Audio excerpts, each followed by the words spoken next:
Hey everybody, I'm Kuijibozo, your favorite streamer's favorite streamer, and I'm here to introduce you to episode 1 of King of the Castle. If you aren't familiar with King of the Castle, it's a social role-playing game played mostly in Twitch chat. Viewers can join one of 3 factions, and then once they've joined a faction, they can vote in council meetings.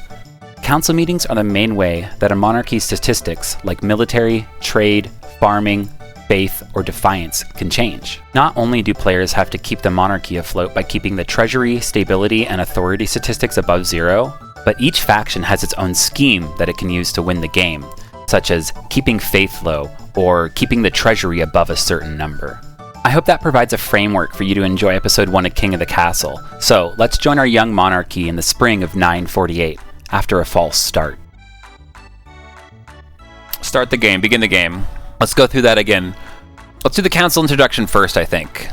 Now that you're the monarch, your first duty is to meet with the council of nobles. My nobles hail from all across the kingdom, the wintry north, the desolate east, and of course, the wealthy coast. Talking to Scorpio Orion first, I would like to say, Count Scorpio Orion, an honor to finally make your acquaintance, your grace. May you escape the doom that befell your predecessor. Let's go to the chiefs of the north. Good luck in the days ahead, your greatness. You'll need it dealing with us lot. A pleasure, your august majesty. Oh, that's a great term.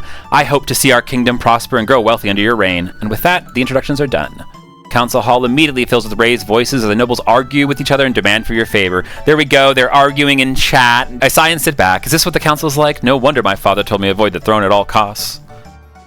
Okay, path to victory. I do want to set my goal to the trade goal. New golden age, guys. We are going to have unparalleled economic growth. Damn, dude, your northern lands are wild. Taco. Let's look at the map here. Holy shit. The coast has so much land. Yeah, you got huge tracts of land. The north, it really is the middle, like the Midlands. You really encapsulate the capital and totally have this like barrier land. And then the east is this like kind of zone off of here on the coast. It's awesome. Let's go to the coronation. Why the hurry? They wouldn't dare. But it's my coronation. Yep. Shall we call the nobles in? Okay, now we got to a vote. So what kind of vote are we going to do? We can host a lavish parade with jugglers and fountains of wine for my coronation. We can proceed with religious ceremony that honors the 9th god. We can throw the monarch into the river. And we can do no coronation at all. Am I going to be a silly king? I'm going to be the best dang king ever. Okay, so let's start the vote, guys. Here we go. The voting is all tied up, guys. This is going to be my deciding act as a monarch. I will honor the chief's wishes and go with the time-honored tradition of throwing the monarch in the river. It is decided the monarch will be thrown in the river. I just want to show that I'm going to be chill and we're going to have a good time. Let me get changed out of my nice robes. The nobles pick me up and carry me out to the Treadwater River, hurling me into the shallow water with a cheer. When I climb back up the bank, soaking wet, the chancellor steps forward and places the crown upon my head. Is it my imagination, or are some of the nobles stifling giggles? This is the count scheming. Vladim of the Scorpio Orion Dynasty, powerful political fixer, leans delicately on a podium, sighing. My fellow counts, in ancient times, the East was its own proud kingdom. We can bring back these days of glory, but not while the false monarch Kuijibozo wears the crown. A, the goal is subterfuge. The goal is to lower stability. B, lower faith, your own faith. And C, possession, lower your own defiance. Okay, we've done it. The counts plan to summon a demon to possess the monarch, putting them totally under their control. Oh no, a big old demon? First, they must lure the monarch into a false sense of security. Heth of the Lemise clan, well-known northern prodigy, stands precariously on a longhouse crossbeam, screaming like a fallen god. Chiefs of the north, we all know I should be on the throne, not this imposter monarch Kuijibozo. That's me, I'm the monarch Kuijibozo. How do we make that happen? What scheme should the chiefs pursue to overthrow the new monarch and place the preferred claimant, Heth, on the throne?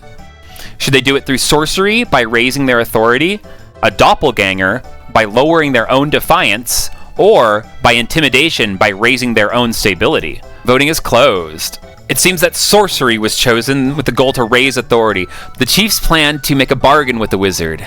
These immortal spellcasters seldom get involved in political squabbles, but perhaps if the monarch was considered a threat to their autonomy. Here's the patrician scheme. Claudia of the Nesatesla family, sinister business mogul, scribbles with a well-used quill on a hardwood desk, explaining in measured prose. But the patricians of the coast might claim to the throne is far more legitimate than that of the monarch Kuijibo. Something must be done. What scheme should the patricians pursue to overthrow the new monarch and place their preferred claimant, Claudia, on the throne?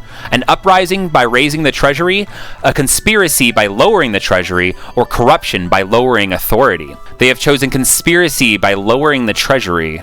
The patricians plan to sink the monarch under an ocean of debt. So let's go deal with the honor guard first here in the capital. Now that you are monarch, you need personal protection. Why, I could plunge my sword into your heart right now. Could I not? Pah, I'd like to see you try. Is it your imagination, or does your marshal stifle a wry chuckle? In any case, she hides it quickly.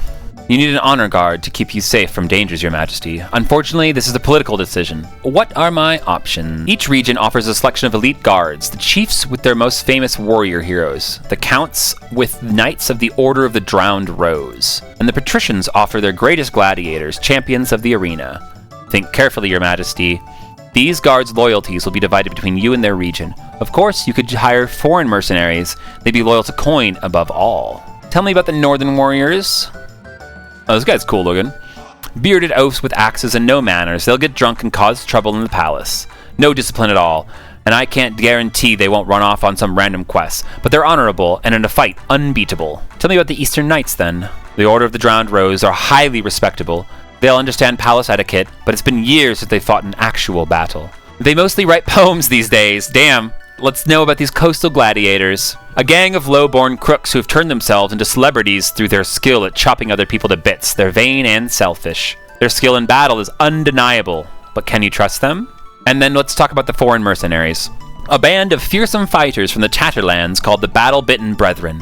They specialize in bodyguard work, but they're costly, and hiring foreigners will betray a lack of confidence in our kingdom's fighters. I have actually made my decision. I don't need one. No, I'm kidding. Let's see here. Can I see the schemes? Counts want low defiance. I would love to keep them close to me then, right? No, I was wrong. I already fucked it up. Oh, well. But now we know how that works. I'm so sorry, Taco. Oh, no. Okay. Oh, fuck. Fuck. I just really wanted the purple knights. Dude, I just love watching wrestling, and those moments where fucking Scorpio Ryan spits his food out, that's what I'm going for. The knights arrive a few weeks later. They're all extremely pale and extremely polite. The commander introduced herself with a florid bow before reading out a poem she's written for the occasion. I'm gonna go deal with this. Hey, Chief Taco Mans, how you doing? Your Majesty, this is an outrage. Lady Patricia Nesatesla is trying to steal my bear from under my nose. Did you say bear? No, I believe in bears, man. I don't think bears are that crazy. Nesatesla, what do you have to say? It's not his bear. I was about to buy this beast from an adventurer in the Tatterlands when Chief Taco Mans turned up, shouting and raving about Skurinorn. And who is Skurinorn? The northern goddess of medicine and knowledge. The bear wears her mark upon her brow, clear as day. Tell me more about this bear. She's a magnificent specimen. She'd be a great addition to my menagerie. I suppose this is a matter for the councils. Mark my words, if this bear is not brought to the north where she belongs, there'll be trouble. What should be done with this potentially sacred bear? Option A, if it's sacred, Chief Taco Man should have the bear. B, finders keepers. Lady Patricia Nesatesla can have the bear. Or C, encourage a bidding war between the two nobles. Can we prove this is his bear? It's not about it being his bear, but let's put it to a vote, everybody. You guys ready? You don't want the smoke? The chiefs gratefully purchased the bear for an extortionate amount from the Tatterlands adventurer who can't believe her luck. Okay, sorry, that was really hard for me to read that. The bear turns out to be a fearsome creature with bright white fur and intent green eyes, and she's vast. Even on all fours, she stands taller than a wagon. She's transported north slowly and carefully, sedated by special herbs, and followed by a stream of worshipping villagers. Chief Taco Man is delighted that Skirnorn's will has been done.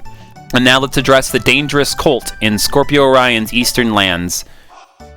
The priests bring ever more concerning reports of a wild cult at large in the east. These fanatics call themselves the 8th chapter, and they claim to have found the arm of a dead god. The arm of a dead god!